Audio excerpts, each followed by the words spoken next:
Intinya beberapa hal yang akan disampaikan adalah bahwa tentu saja ini akan ada secara gradual ya untuk pemenuhan 15% tersebut, baik di tahun pertama maupun di tahun kedua.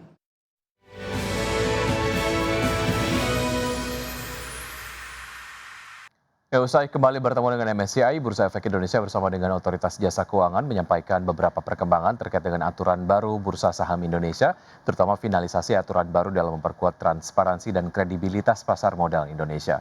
Pejabat sementara Direktur Utama Bursa Efek Indonesia Jeffrey Hendrik menyampaikan terdapat beberapa perkembangan terkait dengan proposal yang diberikan kepada penyedia indeks saham global MSCI dan FTSE.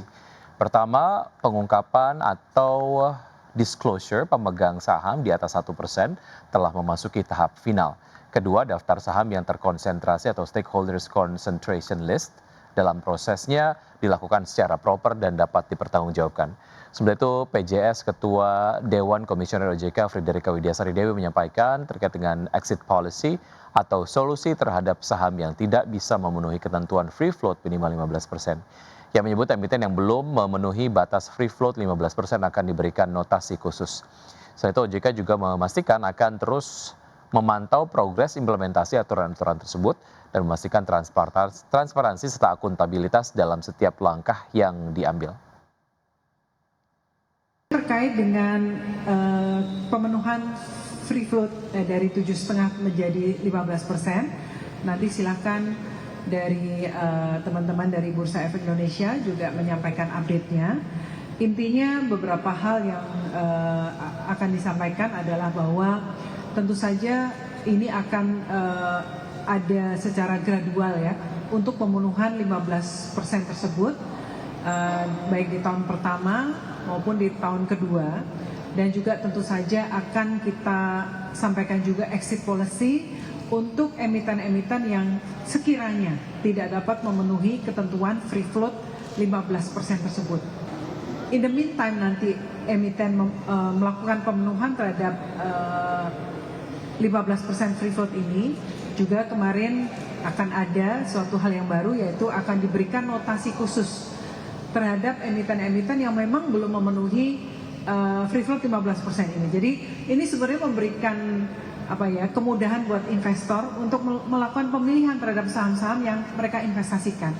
Jadi mereka lebih memiliki informasi saham-saham mana yang sudah free float-nya 15% lebih atau yang belum. Jadi ini juga sesuatu yang baru yang rasanya ini juga sangat bermanfaat untuk investor-investor, terutama investor retail di Indonesia. Ya, Presiden Amerika Serikat Donald Trump berencana untuk menaikkan tarif global sementara menjadi 15%, naik dari 10%. Rencana terbaru Trump tersebut diungkapkan setelah Mahkamah Agung membatalkan tarif global Trump yang diterapkan pada tahun 2025 lalu.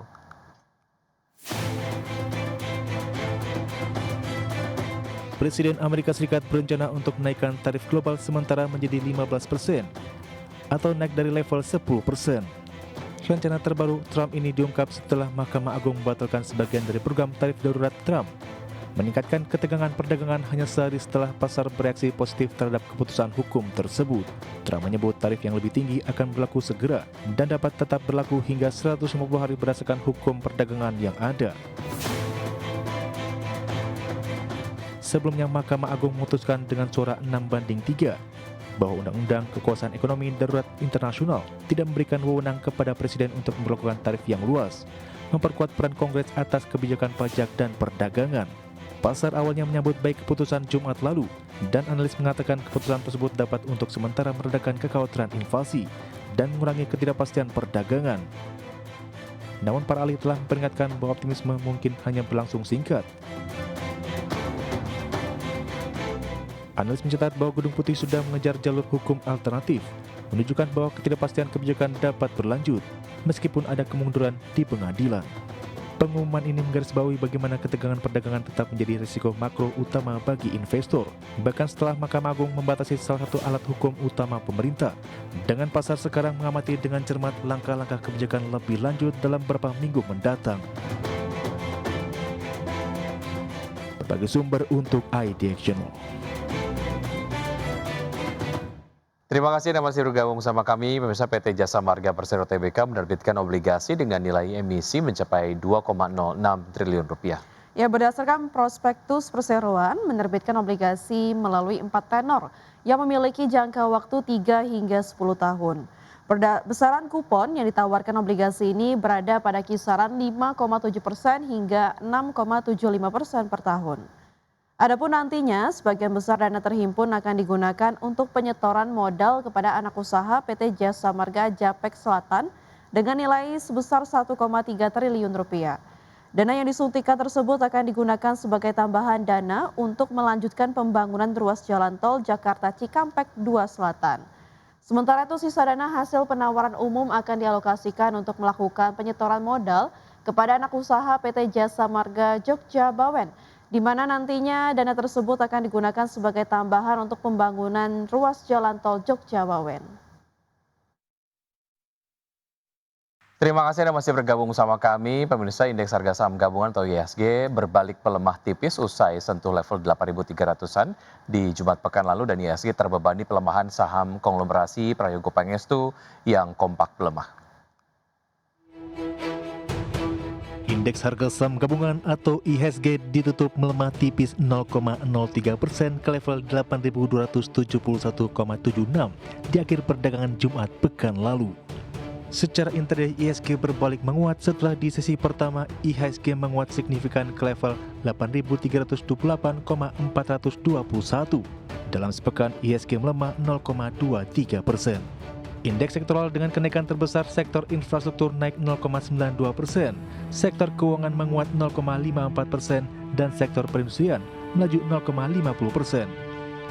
Sementara indeks sektoral dengan pelemahan terdalam sektor barang konsumen non-cyclical turun dalam 1,53%, sektor transportasi dan logistik turun 1,06%, dan sektor energi melemah 1,02%.